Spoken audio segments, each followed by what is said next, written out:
तो hello guys, my name is Hitesh Ruhela and welcome to knowledge with Hitesh. तो आज हम स्टार्ट कर रहे हैं हमारा रीजनिंग का एक new topic, blood and relation. इसके अंदर भी हम काफ़ी बहुत इजी टॉपिक है। इसके अंदर हम सबसे पहले कॉन्सेप्ट समझेंगे इसके, उसके बाद इसकी टाइप्स देखेंगे कि किस किस टाइप्स के इसमें क्वेश्चंस आते हैं। 3 टाइप्स हैं मेनली, वो अभी मैं आपको बोर्ड पे समझाऊंगा। और फिर हम क्वेश्चंस को जो लास्ट ईयर प्रीवियस ईयर को क्वेश्चंस हैं जो इस टॉपिक से आ रखे हैं हमारे एग्जाम्स में, उनको सॉल्व करेंगे। तो आप देखोगे काफ़ी ईजिली हम उनको सॉल्व करेंगे। बस आपको इनके जो कॉन्सेप्ट्स हैं वो आपको अच्छे से क्लियर होने चाहिए। तो चलो हम जल्दी से हमारा टॉपिक स्टार्ट करते हैं। Blood relation. देखो, अभी जो नाम है इसी से आप क्या समझ रहे हो ब्लड रिलेशन से? अब कुछ लोग बोलेंगे कि सर ये तो खूनी रिश्ता हो गया। ये खूनी रिश्ता नहीं है। ब्लड रिलेशन क्या है कि जिसके साथ हम ब्लड से जुड़े हुए हैं उनके रिलेशन हमें अच्छे से पता होने चाहिए कि कौन क्या है, किसके साथ हमारे क्या रिलेशन है ना। हमारे एक्चुअली मेनली हमारे रिलेटिव्स के। तो इतना हम दूर दूर के रिलेटिव्स के बारे में नहीं जाएंगे, हम पास पास के बारे में जाएंगे। देखिए उसी से क्वेश्चंस आते हैं पास के से। अब मैं आपको बताता हूँ सबसे पहले इसमें किस किस टाइप से क्वेश्चंस आते हैं। देखो मेनली इसके अंदर आते हैं 3 टाइप से क्वेश्चन। सबसे पहले आपके आते हैं स्टेटमेंट वाइज, जो स्टेटमेंट पे बेस्ड होते हैं ना क्वेश्चंस, वो स्टेटमेंट। इसके अंदर क्या होता है, इसके अंदर आपको एक स्टेटमेंट दे रखी होगी बड़ी सी, या पैराग्राफ दे रखा होगा, उसको आपको सोल्व करना है। सोल्व कैसे करेंगे? अब डायग्राम बना के हमें सोल्व करना है ना। तो डायग्राम बनाएंगे हम, उसके बेसिस पे, डायग्राम के बेसिस पे हमें जो क्वेश्चन पूछा होगा उसको हमें आंसर करेंगे उस क्वेश्चन को। अगर हमने डायग्राम सही बनाया तो हमारा क्वेश्चन ठीक हो जाएगा, और अगर हमने डायग्राम गलत बनाया तो हमारा क्वेश्चन भी ये वाला गलत हो जाएगा। तो इसलिए आपको जो कॉन्सेप्ट्स हैं वो अच्छे से आपके क्लियर होने चाहिए इसके अंदर। और दूसरा आता है इसके अंदर आपके स्टेटमेंट वाइज हो गया पॉइंट आउट वाले। पॉइंट आउट वाले कैसे?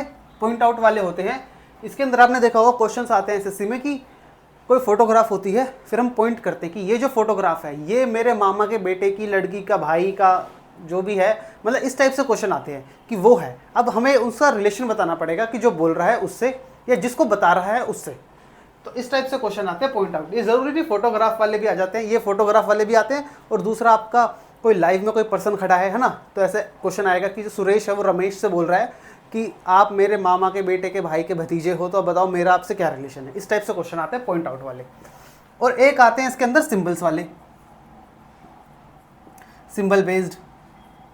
सिंबल बेस्ड कैसे आते हैं मैं बताता हूँ। देखो जैसे हैश है, अब बोलेगा हैश का मतलब होता है फादर, और स्टार का मतलब होता है मदर। तो अब आपसे स्टेटमेंट देगा आपको ए हैश बी स्टार सी, तो फिर आपको इस बेसिस पे, स्टेटमेंट के बेसिस पे आपको डायग्राम बनाना पड़ेगा, और उस डायग्राम के अकॉर्डिंग जो क्वेश्चन में पूछा होगा वो आपको सोल्व करना पड़ेगा, वो आपको बताना पड़ेगा। तो इस टाइप से 3 तरह के क्वेश्चंस आते हैं हमारे जितने भी कॉम्पिटिटिव एग्जाम्स हैं या हमारे एंट्रेंस एग्जाम्स हैं उनके अंदर। बैंकिंग के अंदर इसके अंदर थोड़ा और लेवल बढ़ जाता है। बैंकिंग क्या है? देखो एसएससी के अंदर क्या मेनली, एसएससी क्या है, एसएससी के अंदर जो आपका सिलेबस है ना वो अनलिमिटेड है, क्योंकि जीएस आ गई। तो जीएस के अंदर आपको कोई, जीएस तो पूरा समुद्र है, आपको उसका उसकी कोई लिमिट नहीं है ना जीएस की। अब क्या कहाँ तक पढ़ोगे, क्या पढ़ोगे? लेकिन जीएस के अंदर ये मांगते हैं, एसएससी के अंदर आपसे ये मांगते हैं कि आपको सभी टॉपिक्स की थोड़ी थोड़ी नॉलेज होनी चाहिए, है ना। सभी टॉपिक की थोड़ी थोड़ी नॉलेज होनी चाहिए। और जो बैंक वाले हैं, बैंक के अंदर क्या मांगते हैं? बैंक के अंदर मांगते हैं, सिलेबस आपका लिमिटेड है लेकिन उसके अंदर आपको डीपली नॉलेज चाहिए सभी टॉपिक्स की। तो ये आपका बैंकिंग का एग्जाम हो जाते हैं। इसके अंदर जो आप देखोगे जो क्वेश्चंस, सिलेबस तो लगभग सेम ही होता है एसएससी और बैंक का। बैंकिंग का जो प्री होता है उसके अंदर जीएस नहीं आती, वो मेंस में आती है। वो भी कौन सी आती है? बैंकिंग अवेयरनेस आती है, ठीक है। लेकिन एसएससी के अंदर तो पूरी जीएस आती है, और इसके अंदर क्या मांगते हैं? आपको थोड़ी थोड़ी नॉलेज सभी टॉपिक्स के बारे में होनी चाहिए। और बैंकिंग का सिलेबस जो है इसके अंदर आपको एक टॉपिक की भी नॉलेज काफ़ी डीपली चाहिए। क्वेश्चंस भी इसके जो आप देखोगे टॉपिक सेम है, लेकिन जो एसएससी में जो क्वेश्चंस आते हैं वो काफ़ी ईजी होते हैं जैसे बैंक में आते हैं उससे। और जो बैंक में जो क्वेश्चन आते हैं वो काफ़ी डेप्थ होती है, काफ़ी हाई लेवल के होते हैं क्वेश्चंस। तो ये दोनों में डिफरेंस होता है आपके एग्जाम्स में, ठीक है। तो चलो अपने टॉपिक पे आगे बढ़ते हैं। अब हम देखो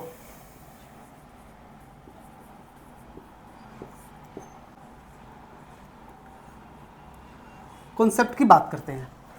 तो देखो सबसे पहले आपको ये पता होना चाहिए कि जो भी हम डायग्राम बनाएंगे ना उसके हम रूल्स लिख लेते हैं सबसे पहले। देखो उसके अंदर क्या रूल्स है, जो मेल होगा उसको हम किससे डिनोट करेंगे? उसको हम प्लस के साइन से डिनोट करेंगे, ये आपको पता होना चाहिए। इसके बाद जो कोई फीमेल होगी उसको हम डिनोट करेंगे माइनस के साइन से, ताकि आपको डायग्राम को देखते ही पता चल जाए कौन फीमेल है कौन मेल है। ठीक है। इसके अलावा जो हमारे कपल्स होंगे, कोई कपल होगा उसको हम डिनोट करेंगे डबल लाइन से। डबल लाइन से कैसे, अभी मैं आपको बताऊंगा, ठीक है। इतना आप याद रखो। और इसके बाद कोई हमारी सेम जनरेशन होगी, सेम जनरेशन या फिर सिबलिंग होंगे। सिबलिंग्स कौन होते हैं? सिबलिंग्स होते हैं हमारे भाई बहन, सगे भाई बहन, उनको कहते हैं सिबलिंग्स, ठीक है। तो इनको हम डिनोट करेंगे सिंगल लाइन से, एक सिंगल लाइन से। ये माइनस नहीं है, ये माइनस का साइन तो छोटा, ये थोड़ी बड़ी लाइन कर लो इसको आप।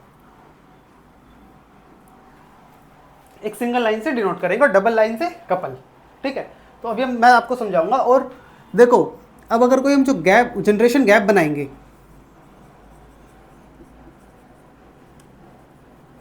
उसको हम डिनोट करेंगे एक ऐसे वर्टिकल लाइन से। तो ये भी आप, ये जो 1 2 3 4 5, ये 5 जो मैंने आपको बताया है ना, यही इंपॉर्टेंट है, ये आपको अच्छे से पता होना चाहिए। अब देखो एक एग्जांपल देता हूँ मैं। अगर मुझे बताना है कि कोई मेल है ना, सपोज कि कोई ए है वो मेल है, तो कैसे बताऊंगा? उसके ऊपर मैं प्लस का साइन लगा दूंगा, इससे मुझे पता चल जाएगा कि जो एक ये पर्सन है ए, ये एक मेल है, ठीक है। अब मुझे बताना है कि कोई पर्सन बी वो फीमेल है, कौन? अब देखो मैं बताता हूँ कपल। अब मुझे ए की शादी करानी है बी से, तो मैं डबल लाइन खींच दूंगा और यहाँ पे बी लगा दूंगा। अब ये बी हो गया और ये माइनस लगा दिया। इसके अंदर क्या पता चल रहा है कि दोनों कपल हैं डबल लाइन से, जिसमें ए मेल है और बी फीमेल है।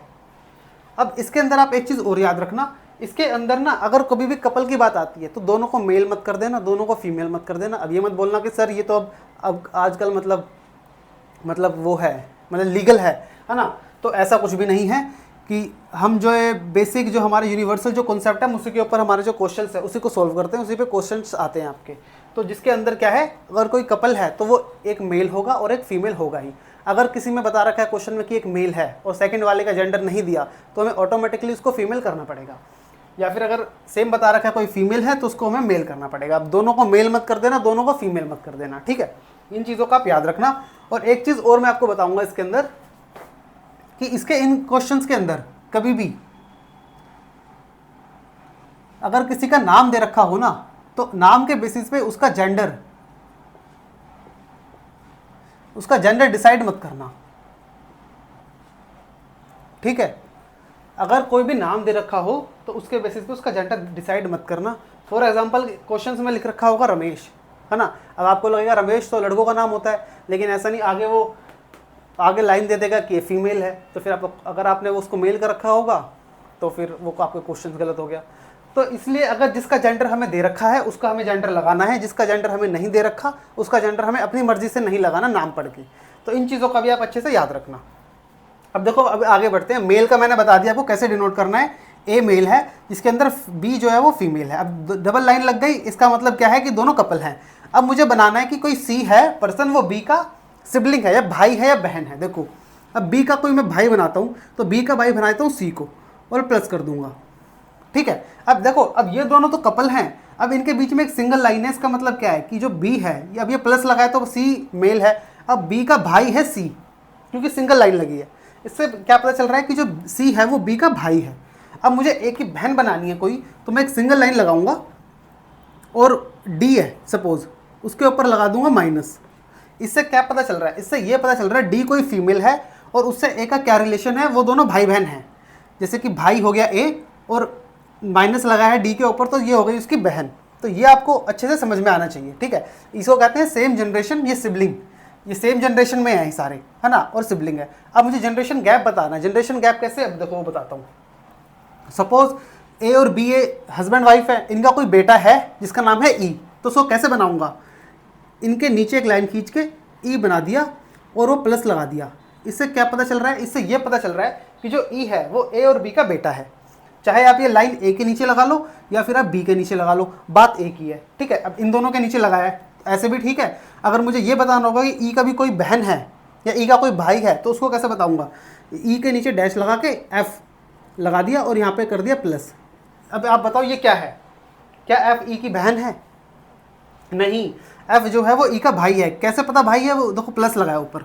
अगर यहाँ पे माइनस होता, जैसे कि जी ले लिया हमने, ये माइनस है, तो इसका मतलब क्या है? ये तीनों भाई बहन है जिसमें दो भाई हैं ई और एफ, और जी इनकी बहन है, ठीक है। अब ऐसा ही अब डी के पापा बना देता हूँ, डी के पापा बना दिए मैंने एच और प्लस लगा दिया यहाँ पे। ये क्या पता, देखो डी के पापा हैं ये डी के पापा हैं और साथ में ए के पापा हैं, पर ये बी के पापा नहीं है। बी के पापा क्यों नहीं है, देखो ये दोनों तो हस्बैंड वाइफ है ना, ये इसके पापा हैं, तो बी के क्या लगे, बी के ससुर लगे, जिसको कहते हैं फादर इन लॉ। वो मैं अभी आपको बताऊंगा, पूरा लिखवाऊंगा कि कौन सा रिलेशन किसको क्या कहते हैं। ये बी तो फीमेल है, अब ये उसके हस्बैंड के पापा है ना, तो उसके रियल पापा तो नहीं है, उसके मतलब उनके क्या लगेंगे इसके अंदर। अब ये मत कहना कि सर हम तो अपने ससुर को भी पापा बोलते हैं, तो वो अलग चीज़ है। इसके अंदर तो इनके फादर इन लॉ कहा जाएगा इनको, ठीक है, मतलब कि ससुर, और इंग्लिश में फादर इन लॉ। और ये बी का इससे क्या रिलेशन है, बी का इससे रिलेशन है ब्रदर इन लॉ का, ओ सिस्टर इन लॉ का, क्योंकि देखो ये माइनस है ना, तो ये सिस्टर इन लॉ है डी जो है बी की, और सेम बी जो है वो भी डी की सिस्टर इन लॉ है, मतलब कि ये इसकी भाभी लगेगी और ये इसकी ननद लगेगी डी। तो ये चीज़ ऐसे जो डायग्राम है ना, मैंने आपको सिर्फ एक एग्जांपल दिया है कि हमें किस टाइप से डायग्राम है इनके वो बनाने हैं, इस टाइप से डायग्राम बनाने हैं, जिसके अंदर देखो हमें देखते ही पता चल रहा है कि किसका किससे क्या रिलेशन है। जैसे कि ये दोनों कपल हैं, है ना, और जो सी है वो बी का भाई है, डी ए की बहन है। अब इन दोनों का एक ये बच्चे हैं तीनों, ये तीनों बच्चे ही तो हुए। इसमें चाहे आप ऐसे लाइन खींच लो, इससे भी यही पता चल रहा है कि एफ जो है वो बी का बेटा है और ए उसका पापा है, तो उसका भी बेटा ही हुआ, और ये उसकी बहन है ना। तो इस टाइप से हमें जो क्वेश्चंस के डायग्राम है वो बनाने हैं। तो ये भी आप अच्छे से नोट कर लो, ये काफ़ी इंपॉर्टेंट चीज़ मैं आपको बता रहा हूँ, बेसिक बता रहा हूँ आपको। तो चलो अब देखो, मैंने देखो ये आपके सामने ना बोर्ड पे मैंने लिख दिया पूरे जो रिलेशंस होते हैं हमारे, वो अच्छे से समझाने की कोशिश की है। ये आप सोच रहे हो क्या लिख दिया, ये तो हमें पता है, लेकिन देखो बहुत से बच्चे इसमें भी कंफ्यूज हो जाते हैं। सबसे पहले हम देखते हैं जो हमारी आंट होती है, आंट हम आंटी को कहते हैं, आंटी भी लिख सकते हैं, ठीक है, या उसको आंट भी लिख सकते हैं। तो ये कौन होती है, इसको हम कहेंगे या तो हमारे जो फादर हैं, है ना, उनकी जो बहन होगी जो हमारी बुआ लगेगी वो, या फिर हमारी मदर की सिस्टर होगी वो। अब मदर की सिस्टर कौन हुई, हमारी मासी कह लो या मौसी कह लो, ठीक है, वो हमारी आंट लगेगी, ये बुआ हो गई या मौसी हो गई, ठीक है। इसके बाद आते हैं अंकल। अब अंकल कौन होते हैं, अंकल हमारे जो पापा हैं उनके भाई हो सकते हैं, या हमारी मम्मी के भाई हो सकते हैं, वही लिखा पापा के भाई। इसके अंदर आपके चाहे बड़े चाचा बड़े ताऊ आ गए या छोटे चाचा आ गए, चाचा ताऊ अलग अलग नहीं लिखते, हम उनको एक ही के नाम देते हैं अंकल। और अगर मदर के भाई जो हमारे मामा होते हैं, है ना, उनको भी हम अंकल कहते हैं। अगर एग्जाम में क्वेश्चन में लिखा है कि अंकल, तो उससे हम ये नहीं बता सकते कि हमारे पापा के भाई हैं कि मदर के भाई हैं, तो बस इतना हम बता सकते हैं हमारे जो पेरेंट हैं उनके भाई हैं किसी एक के, दोनों के तो नहीं हो सकते ना ठीक है। तो आके आते हैं नेफ्यू। अब नेफ्यू कौन होता है, नेफ्यू देखो, नेफ्यू होता है हमारा या तो भतीजा या फिर भांजा। अब भांजा कैसे, अगर हमारी वो बहन का बेटा है तो हमारा भांजा हुआ, है ना, अगर हमारे भाई का बेटा है तो हमारा भतीजा हुआ। तो सेम चीज़ आता है नीस। अब नीस होती है अगर वो हमारी बहन की बेटी है तो हमारी क्या लगी, भांजी लगी, और अगर हमारे भाई की बेटी है तो हमारी भतीजी लगी, है ना। तो ये जो रिलेशन है ना, ये आप जो मैंने चार्ट बना रखा है ऐसे, ये आप अपनी नोटबुक में मतलब इसका स्क्रीनशॉट ले लो या फिर नोटबुक में नोट कर लो पॉज करके वीडियो को, ताकि आपको अच्छे से याद रहे, कहीं आपको क्वेश्चन आए तो आप समझ जाओ कि क्या रिलेशन है इनके साथ। ऐसे ही आगे बढ़ते हैं हमारा सिस्टर इन लॉ। अब देखो जो सिस्टर इन लॉ है वो अभी हम तीन तरीके से लिख सकते हैं। या तो हमारी जो वाइफ है, मान लो मैं हूँ, मेरी सिस्टर इन लॉ कौन लगेगी, जो मेरी वाइफ होगी उसकी बहन मेरी सिस्टर इन लॉ लगेगी, है ना। ऐसी अगर कोई लड़की है तो उसके जो हस्बैंड है उसकी बहन, जिसको हम ननद कहते हैं, वो उसकी सिस्टर इन लॉ लगेगी ननद को। और ऐसी अगर कोई किसी के भाई की वाइफ, जैसे भाभी कहते हैं, तो वो भी सिस्टर इन लॉ लगेगी, ठीक है, ये मैंने आपको बता दिया। अब ऐसे आते हैं brother in law. Brother in law कौन होता है, मेरी कोई वाइफ होगा, मतलब वाइफ होगी मेरी, उसका भाई, जैसे कि मेरी वाइफ का भाई मेरा ब्रदर इन लॉ लगेगा। और या फिर कि कोई लड़की है सपोज करो, उसके जो हस्बैंड होंगे उसका भाई उसका क्या लगेगा, अगर वो बड़ा है तो उसको जेठ कहते हैं और छोटा है तो देवर कहते हैं। तो दोनों के लिए हम ब्रदर इन लॉ यूज़ करते हैं, ठीक है, हस्बैंड का भाई। ऐसी सिस्टर के हस्बैंड को भी ब्रदर इन लॉ कहते हैं, जिसको हम जीजा कहते हैं, है ना, उसके लिए भी हम यूज़ करते हैं ब्रदर इन लॉ। ये भी आप अच्छे से याद रखना। अब आ जाता है अगला mother in law. Mother in law या तो मेरी जो, इसको कहते हैं मेनली सास। अब सास भी दो तरीके से हो सकती है। अगर लड़का है तो उसकी जो वाइफ होगी उसकी मम्मी मेरी सास लगेगी, मान लो मैं हूँ, मेरी जो वाइफ होगी उसकी मम्मी मेरी सास लगेगी। या फिर जो कोई लड़की है उसके जो हस्बैंड होंगे उसकी मम्मी उसकी सास लगेगी, है ना। तो दो तरीके से रिलेशन हो गया। अब ऐसे ही मदर इन लॉ के फादर इन लॉ भी वही है, वाइफ के पापा, मतलब मेरी वाइफ के पापा मेरे वो फादर इन लॉ लगेंगे, या फिर मेरी वाइफ कोई लड़की है उसके हस्बैंड के पापा उसके वो लगेंगे फादर इन लॉ, है ना। तो लड़की की तरफ से भी रिलेशन होते हैं और लड़के की तरफ से भी, वो हम देख रहे हैं। ऐसी ग्रैंड डॉटर भी देखो 2 तरीके से होती है। कुछ लोग कहेंगे कि ग्रैंड डॉटर होती है हमारी जो पोती हो गई, सिर्फ वो नहीं, पोती नहीं। देखो ये तो आपने एक रिलेशन बताया। ग्रैंड डॉटर होती है हमारे बेटे की डॉटर, मतलब मान लो कि मेरा जो बेटा होगा सपोज, उसकी कोई डॉटर होगी, लड़की होगी, तो वो मेरी ग्रैंड डॉटर लगेगी, जिसको हम कहते हैं पोती। लेकिन अगर मेरी कोई लड़की होगी, है ना, मेरी कोई लड़की होगी सपोज, और उसकी कोई बेटी होगी, तो वो भी तो मेरी ग्रैंड डॉटर लगेगी ना, जिसको हम नाती कहते हैं हिंदी में, तो उसको भी हम ग्रैंड डॉटर कहेंगे। ठीक है, बेटे की बेटी या फिर बेटी की भी बेटी ऐसी ग्रैंडसन, या तो बेटे का बेटा पोता हो गया, या फिर कोई लड़की होगी उसका भी बेटा, तो जिसको हम कहते हैं नाता, हो गया ना ग्रैंडसन। तो ऐसे ही ग्रैंडफादर भी 2 तरीके से बनते हैं, या तो मम्मी के पापा हो गए, मम्मी के पापा को हम नाना कहते हैं, वो भी हमारे ग्रैंडफादर हुए, या फिर हमारे जो पापा होंगे उनके पापा जो हमारे दादा होते हैं, तो उनको भी हम ग्रैंडफादर कहते हैं, है ना। ऐसे ही ग्रैंड मदर है, ग्रैंड मदर का मतलब हमारी नानी हो गई एक, तो नानी को भी ग्रैंड मदर कहते हैं, जिसको ग्रैनी भी कहते हैं इंग्लिश में। जो मम्मी की मम्मी और जो हमारे दादी हो गई, मतलब कि हमारे जो डैड हैं, मेरे डैड हैं, उनकी मम्मी मेरी क्या लगेगी, मेरी दादी लगेगी, जिसको भी हम ग्रैंड मदर कहते हैं। अब ऐसे 2 और बचे हैं, डॉटर इन लॉ और सन इन लॉ। अब डॉटर इन लॉ की कौन होगी, डॉटर इन लॉ होगी, मान लो कि मेरी डॉटर इन लॉ कौन होगी, मेरा कोई बेटा होगा, उसकी वाइफ मेरी डॉटर इन लॉ लगेगी, है ना, मेरे बेटे की वाइफ। और ऐसे ही अगर कोई सन इन लॉ कौन होगा, मेरी कोई बेटी होगी, उसका कोई हस्बैंड होगा, तो वो मेरा सन इन लॉ लगेगा। तो ये जो मैंने आपको बताए हैं रिलेशन, तो ये आप जितने मेरे को याद है उतने मैंने आपको बता दिए, इतने एनफ है, इससे ज़्यादा और करने की जरूरत नहीं है। इन्हीं में आपके बहुत अच्छे से क्वेश्चंस हो जाएंगे। तो एक बार आप इनको लेके आपको अच्छे से पढ़ना है, ये देखना है कि क्या रिलेशन किसका किसके साथ है, ताकि आपको क्लैरिटी रहे कि हाँ, अगर किसी की बात हो रही है, फॉर एग्जांपल अगर वो ब्रदर इन लॉ कह रहा है, तो हम नहीं समझ पाएंगे, इन तीनों में से कोई भी एक हो सकता है ना। और ऐसे ही अगर वो ग्रैंडसन कह रहा है, तो इन दोनों में से भी कोई एक हो सकता है। तो ये हमें क्वेश्चंस के ऊपर डिपेंड करना पड़ेगा, क्वेश्चंस के आगे पढ़ना पड़ेगा, तब हम बता पाएंगे कि क्या कह रहा है वो, किस सेंस में वो कह रहा है। एक बार आप इनका स्क्रीनशॉट ले लो, या फिर आप इसको नोट कर लो पॉज करके अपनी नोटबुक में, फिर हम आगे बढ़ते हैं। चलो अब स्टार्ट करते हैं हमारा क्वेश्चन नंबर 1। ठीक है, अब देखो क्वेश्चन नंबर 1 क्या कह रहा है। क्वेश्चन नंबर 1 कह रहा है कि जो भरत और सपना है वो आपस में हस्बैंड और वाइफ है। ठीक है, अब चलो इसको कैसे बनाएंगे। देखो मैंने आपको बताया था भरत, यहाँ पे लिख लेते हैं पहले भरत और सपना, ये हस्बैंड और वाइफ है। हस्बैंड वाइफ के लिए मैंने आपको क्या बताया था, डबल लाइन डालनी पड़ेगी हमें। ये हमने डबल लाइन डाल दी, जिससे हमें पता चल रहा है कि जो भरत और सपना है ये आपस में हस्बैंड और वाइफ है। अब हमें अभी ये नहीं पता कि इसमें से हस्बैंड कौन है और वाइफ कौन है। हो सकता है, मैंने कहा ना नाम पे नहीं जाना, हो सकता है ये वाइफ हो ये हस्बैंड हो, है ना। तो अभी जितना हमें बताया हमें उतना ही डायग्राम बनाना है, इतना हो गया। अब एक नेक्स्ट लाइन पढ़ते हैं। नेक्स्ट लाइन लिखिए कि रोहित और भरत आर ब्रदर्स। अब इनमें देखो, अब रोहित और भरत को मेरे को भाई बनाना है, तो मैं कैसे बनाऊंगा, इसी डायग्राम में बनाना है मुझे। अब मैं ऐसे कर दूं, सपना के साथ मैं अगर रोहित को बना दूंगा तो ये सपना का भाई बनेगा, रोहित का भाई नहीं, भरत का भाई नहीं बनेगा रोहित। देखो तुमको उसको क्या करना पड़ेगा, रोहित को यहाँ बनाना पड़ेगा, रोहित, और एक सिंगल लाइन बनानी है।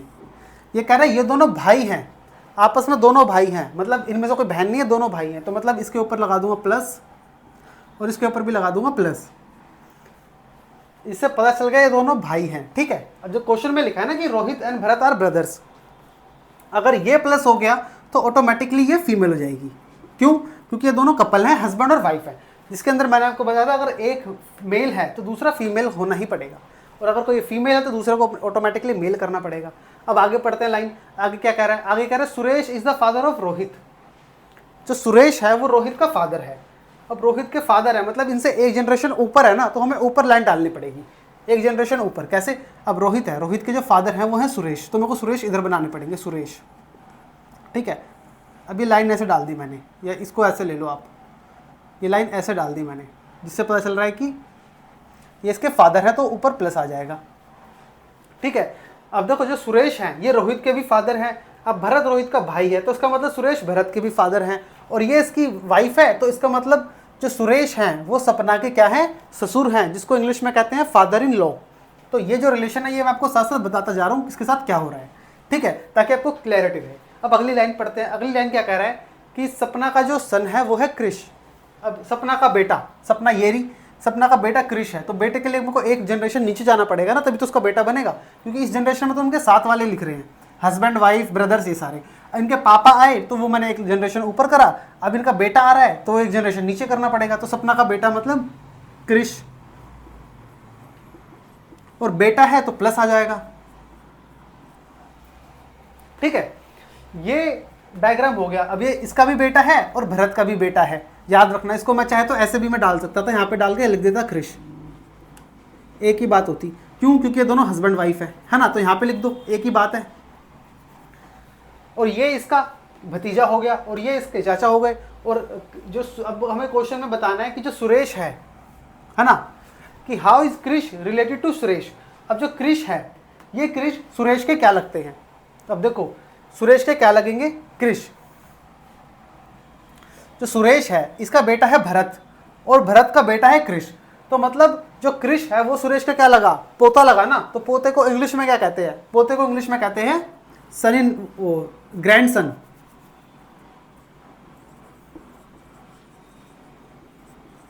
ग्रैंडसन इसका आंसर हो जाएगा। तो इसी हिसाब से क्वेश्चंस आते हैं हमारे सीजीएल में। ये आपके लास्ट ईयर एसएससी का क्वेश्चन है, देख लो इतने इजी क्वेश्चन आते हैं। क्या आते हैं? किसने पूछा है कि जो क्रिश है वो सुरेश का क्या लगेगा। अब सुरेश का देखो रिलेशन देखो क्रिश के साथ कैसे है। ये इसका बेटा है तो ये इसका भाई है, तो मतलब ये इसका भी बेटा हुआ। भरत जो है वो सुरेश का बेटा हुआ। अब जो भरत का बेटा है क्रिश, तो मतलब ये इसके बेटे का बेटा है ना। इसके बेटे का बेटा मतलब इसका पोता। पोते को इंग्लिश में क्या कहते हैं? ग्रैंडसन। वही आंसर हो गया इसका, ग्रैंडसन। ठीक है, तो इस क्वेश्चन को देखो इतना इजी तरीके से करना था। चलो अब स्टार्ट करते हैं हमारा क्वेश्चन नंबर 2। अब देखो ये जो क्वेश्चन है ना, ये लास्ट ईयर जो एसएससी में जो हमारा जो एसएससी में सीजीएल हुआ था उसका क्वेश्चन है, उसका मैं आपको दिखा रहा हूँ। एसएससी सीजीएल 2023 का क्वेश्चन है। अब देखना कितना इजी क्वेश्चन है, कितने इजी तरीके से आप इसको सॉल्व कर लोगे। इतने इजी क्वेश्चन आते हैं यहाँ से। इसमें क्या कह रहा है? क्वेश्चन कह रहा है कि 5 मेंबर की एक फैमिली है जिसके अंदर है आपके P, M, Z, A and L। ठीक है, ये 5 मेंबर्स हैं P, M, Z, A और L, जिसके अंदर 5 मेंबर की फैमिली है और इसके अंदर L को छोड़ के बाकी सारे क्या है? फीमेल हैं। इसका मतलब क्या हुआ? इसका मतलब ये हुआ L सिर्फ मेल है और बाकी सारे फीमेल हैं, है ना। अब वो अगली लाइन लिखता है कि Z और L ये रिलेशनशिप में है। तो Z, अब देखो डायग्राम बना लेंगे, Z और L। अब हमें इन दोनों के जेंडर भी पता है, ये रिलेशनशिप में, तो मैंने डबल लाइन डाल दी। अब इन दोनों के जेंडर भी पता है, L क्या है? मेल, और Z क्या है? फीमेल। देखो, है ना। अब कह रहा है P, M और A इनके चिल्ड्रन हैं। अब इनके चिल्ड्रन कैसे बनाएंगे? P, एक नीचे लाइन डाल के P, M और A, हो गया ना। और देखो इनका हमें जेंडर भी पता है, सबके फीमेल हैं, तो इनमें लगा दो भाई ऊपर माइनस, माइनस भी लगा दिया। P, M और A ये आपके फीमेल हैं, ठीक है। और ये आपस में क्या है? इनके चिल्ड्रन है, मतलब आपस में तीनों बहनें हैं। अब क्वेश्चन पूछ रहा है कि how is M related to Z। M का Z के साथ क्या रिलेशन है? M इसकी बेटी ही तो है, Z इसकी मदर है। अब पूछा क्या है? How is M related to Z। M का रिलेशन बताना है हमें। M येरी, M का रिलेशन इससे क्या है? Z से। तो M उसकी बेटी है, तो आंसर हो जाएगा इसका डॉटर। बेटी को इंग्लिश में कहते हैं डॉटर, तो ये इसका आंसर है। अब देखो कितना इजी तरीके से क्वेश्चन आ रखा है। लास्ट ईयर जो सीजीएल हुआ था हमारा एसएससी का, उसके अंदर क्वेश्चन है, 2023 का क्वेश्चन आ रखा है। ऐसे ऐसे क्वेश्चन इजी क्वेश्चन आते हैं एग्जाम्स में, ठीक है। इसको भी आप नोट कर लो। अब चलो अब लास्ट क्वेश्चन देखते हैं, हमारा क्वेश्चन नंबर 3। देखो अब ये क्वेश्चन आपको दिख रहा है ना, ये क्वेश्चन भी हमारा एसएससी CHSL में आ रखा है 2023 में। ये भी हमारा CHSL का, आप देखो इसमें भी कितने इजी क्वेश्चन आ रखा है। देखो अब ये कह रहा है क्वेश्चन कि जो N है हमारा वो Y का ब्रदर है, भाई है। अब इसको कैसे बनाएंगे? N is the brother of Y। अब देखो N is the brother of Y। उसने ये नहीं बोला कि Y और N दोनों में भाई हैं, नहीं, उसने बोला है जो N है वो Y का भाई है। मतलब हमें सिर्फ N का जेंडर पता है, Y का जेंडर हमें अभी नहीं पता, तो हम नहीं लगाएंगे, ठीक है। ऐसे मूव करना। अब कह रहा है Y is the sister of B। कह रहा है जो Y है वो बहन है किसकी? B की बहन है। अब Y जो है वो सिस्टर है, बहन है तो नेगेटिव लगा लो। अब किसकी बहन है? B की बहन है। अब हमें B का जेंडर नहीं पता इसमें, तो उसके हमें क्या पता चल रहा है? N वाई और बी आपस में भाई बहन है, लेकिन हमें बी का जेंडर नहीं पता, दोनों का पता चल चुका है, ये भाई है और ये बहन है ना। अब आगे कह रहा है B is the wife of Z. अब जो बी है वो जेड की वाइफ है, जेड की वाइफ है मतलब कि फीमेल हो गई, और जेड वाइफ है तो हमें डबल लाइन बना देंगे और जेड बना देंगे और जेड को प्लस कर देंगे, क्यों ये इसका हस्बैंड है तो ये दोनों कपल हो गए, और ये वाई जो है ये इसकी बहन है और ये इसका भाई है एन, है ना। ये अभी तक हमारा डायग्राम इतना बना है। अब ये कह रहा है C is the mother of Y. अब देखो वाई कहाँ है, वाई ये रहा, और सी इसकी मदर है, मदर मतलब इसके एक जनरेशन ऊपर हो गई, तो हमें लाइन डाल के ऊपर बनाना पड़ेगा। अब C is the mother of Y,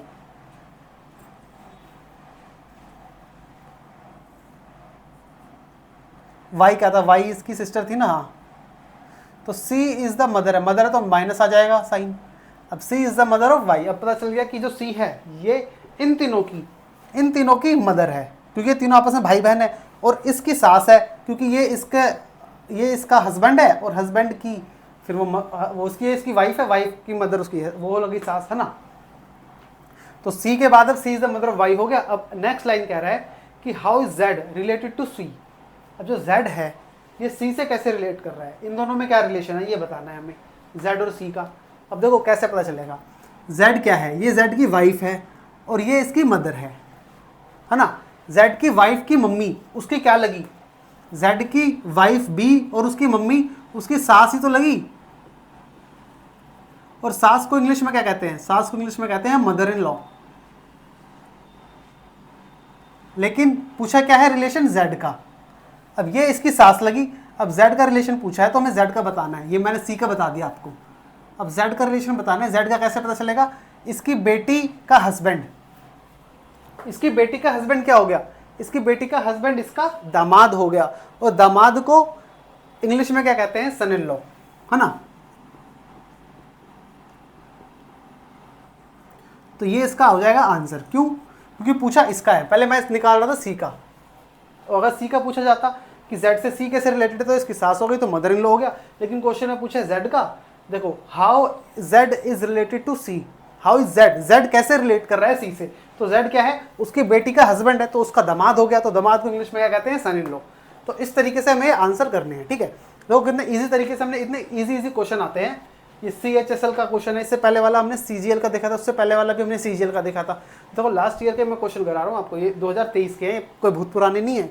last year जो पिछली बार जो CGL हुआ था, अभी जो फॉर्म निकले हैं CGL के, अब होगा पेपर उसका CGL का, देखो तो भाई इतने ईजी तरीके से हमने इस क्वेश्चन को सोल्व करा है।